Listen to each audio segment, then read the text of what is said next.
Hi friends, Shanavas big ബോസിൻ്റെ അല്ലേ second runner-up ആയിട്ടുള്ള ഷാനവാസ് പറഞ്ഞത് കേട്ടോ. ഷാനവാസ് മൈജിയുടെ ഓഫീസിൽ വന്നിരുന്നു സാധനങ്ങൾ വാങ്ങിക്കാൻ വേണ്ടിയിട്ട്. അപ്പോഴാണ് ഈ കാര്യങ്ങളൊക്കെ പറയുന്നത്. എന്താണെന്ന് നമുക്ക് നോക്കാം. അതിന് മുന്നേ എൻ്റെ ചാനലൊന്ന് സബ്സ്ക്രൈബ് ചെയ്യുക, ഷെയർ ചെയ്യുക, ലൈക്ക് ചെയ്യുക, ബെൽ ബട്ടൺ കൂടി അമർത്തിക്കോളൂ കേട്ടോ. ഓക്കെ, ഷാനവാസ് മോളും കൂട്ടാണ് മൈജിയുടെ ഓഫീസിൽ വന്നിരിക്കുന്നത്. വളരെ വെൽ ലുക്കായിട്ട്, എന്താ പറയുക, ഭയങ്കര ക്യൂട്ടായിട്ടുള്ളൊരു മോളും വെൽ ലുക്കിൽ ഉപ്പയും അതുപോലെ ഉമ്മയും കൂട്ട് വന്നിട്ടുണ്ടായിരുന്നു. എന്നിട്ട് ഇവർക്ക് കിട്ടിയിരിക്കുന്ന കൈ നിറയെ സമ്മാനങ്ങൾ കിട്ടിയിട്ടുണ്ട്. അപ്പോൾ ഷാനവാസിന് സെക്കൻഡ് റണ്ണറപ്പായിട്ട് പോലും ഫ്രിഡ്ജ്, ബ്ലൂടൂത്ത് സ്പീക്കർ ഒക്കെ കിട്ടിയിട്ടുണ്ട്. അപ്പോൾ അത് മേടിക്കാനാണ് ഷാനവാസ് പോയത്. അപ്പോൾ ഷാനവാസ് പറയുന്നുണ്ട്, നല്ല തിരക്കായിരുന്നു, അതുകൊണ്ട് എനിക്ക് വരാൻ പറ്റിയിരുന്നില്ല, ഇപ്പോഴാണ് ഒഴിഞ്ഞതെന്ന് പറയുന്നത്. അപ്പോൾ മൈജിയിലുള്ളവർ പറയുന്നത് അത് സാരില്ല, ഷാനവാസ്ക്ക് ഇപ്പോഴെങ്കിലും വന്നല്ലോ എന്ന് പറയും. മൈജി ഞങ്ങൾക്ക് കൈ നിറയെ സമ്മാനങ്ങൾ തന്നിട്ടുണ്ട് എന്ന് ഷാനവാസ് പറയുന്നത്. എന്നിട്ട് ഷാനവാസ് പറയുന്ന കാര്യങ്ങളൊന്ന് നോക്കൂ കേട്ടോ. ഒരു കാറ്റഗറി ഓഫ് ആൾക്കാരാണ് എന്നെ കണ്ടിരുന്നത്, എന്നെ തിരിച്ചറിഞ്ഞിരുന്നത്. കാരണം ഞാൻ എന്താ വെച്ചാൽ ഞാനൊരു സെലിബ്രിറ്റി ആയിരുന്നു, ചെറിയൊരു സെലിബ്രിറ്റി ആയിരുന്നു. അത് സീരിയൽ രംഗം കാണുന്ന ആൾക്കാർ മാത്രം, സീരിയലിന് അഡിക്റ്റ് ആയിട്ടുള്ള ഒരു കുറച്ച് പേരേ ഉണ്ടാവുള്ളൂ. ആ ഒരു പെർസെൻറ്റേജ് ആൾക്കാർ എന്നെ തിരിച്ചറിഞ്ഞിരുന്നത് അവർ മാത്രമായിരുന്നു. ഇപ്പം എല്ലാ ജനങ്ങൾക്കും എന്നെ അറിയുന്നുണ്ട്. ഞാൻ എവിടെ പോയാലും ഞാൻ വലിയൊരു സെലിബ്രിറ്റി ആയി തീർന്നു അല്ലേ.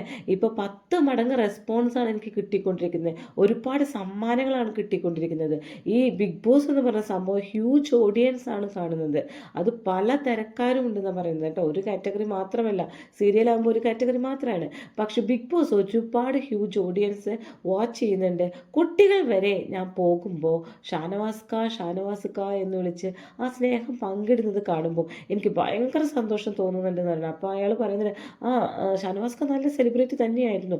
ആയിരുന്നു, പക്ഷേ ഇപ്പോൾ ഞാൻ 10 മടങ്ങ് സെലിബ്രിറ്റി അനുഭവിക്കുന്നുണ്ട്. ശരിക്കും ഷാനവാസ് വളരെ നല്ല പെരുമാറ്റത്തോടുകൂടി തന്നെയാണ് പുറത്തു വന്നപ്പോൾ ചെയ്തത്. മറ്റേ ഗെയിമായി എടുത്ത് അത് തള്ളിക്കളഞ്ഞു.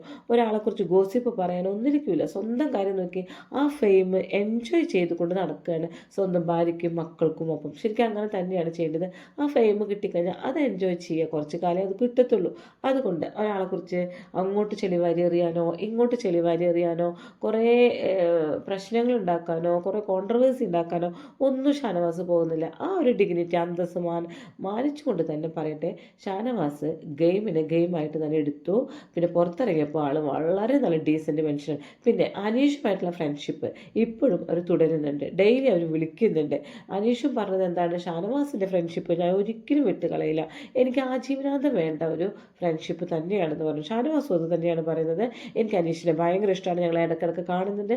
സ്റ്റാർ സിംഗറിൻ്റെ വേദിയെ കണ്ടതിന് ശേഷം ഞങ്ങൾ ഒരുപാട് വിളിക്കുന്നുണ്ട്, ഇനി കണ്ടുമുട്ടട്ടെ എന്നും പറഞ്ഞിട്ടാണ് റിപ്പീറ്റ് ചെയ്യുന്നത്. ഇനി നമുക്ക് അനീഷിൻ്റെ വാക്കുകളിലേക്ക് നമുക്ക് പോകാം. അനീഷ് എൻ്റെ അടുത്ത് ചോദിക്കുന്നുണ്ട്, എല്ലാവരും വിളിക്കാറുണ്ടോ? ഉണ്ട്.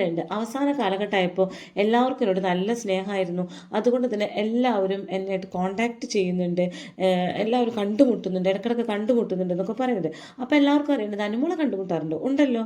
അദ്ദേഹം ഒരു വികാരമില്ലാതെ തന്നെ പറഞ്ഞു, ഉണ്ടല്ലോ, അനുമോളെയും കണ്ടുമുട്ടിയിരുന്നു, സ്റ്റാർ സിംഗറിൻ്റെ ആ വേദിയിൽ വെച്ച് ഞങ്ങൾ കണ്ടുമുട്ടിയിരുന്നു. അപ്പോൾ എന്താ, അനുമോളായിട്ട് കല്യാണം ഉടനെ ഉണ്ടാകുമോ? അപ്പോൾ എന്ത് കല്യാണം ഉടനെ ഉണ്ടാകും, അത് നല്ലൊരാളെ തന്നെ കിട്ടുമെന്ന് ഞാൻ പ്രതീക്ഷിക്കുന്നു, നല്ലൊരാളെ വെയിറ്റിങ്ങിലാണ് എന്ന് പറയുന്നുണ്ട്. അന്വേഷിക്കുന്നുണ്ടോ കല്യാണം? അന്വേഷിക്കുന്നുണ്ട്. നല്ലൊരാളെ അടുത്തന്നെ കിട്ടും, ഇപ്പം അടുത്തന്നെ ഞങ്ങളുടെ കല്യാണവും ഉണ്ടാകും എന്നന്വേഷിച്ച് അതൊരു ഗുഡ് ന്യൂസ് തന്നെയാണ് എന്ന് പറയുന്നുണ്ട്. അപ്പോൾ എന്താണ് സോഷ്യൽ മീഡിയയിലൊന്നും വരാത്തേ ചോദിക്കുമ്പോൾ എന്ന് പറയുന്നുണ്ട്, എൻ്റെ ഇൻസ്റ്റാഗ്രാം പേജിലൂടെയും എൻ്റെ ഫേസ്ബുക്ക് പേജിലേക്കൂടെയും അതുപോലെ തന്നെ എൻ്റെ ഒഫീഷ്യലായിട്ടുള്ള യൂട്യൂബ് ചാനലിൽ കൂടി ഞാൻ വരാം, അതിൽ എൻ്റെ വിശേഷങ്ങളൊക്കെ ഞാൻ അറിയിച്ചോളാം കേട്ടോ എന്ന് പറയുന്നുണ്ട്. അപ്പോൾ ഇപ്പോൾ എന്തെന്നൊന്നും പറയാത്തത് അല്ല, അതിൽ കൂടെ എല്ലാ വിശേഷവും നിങ്ങളെ അറിയിക്കാം.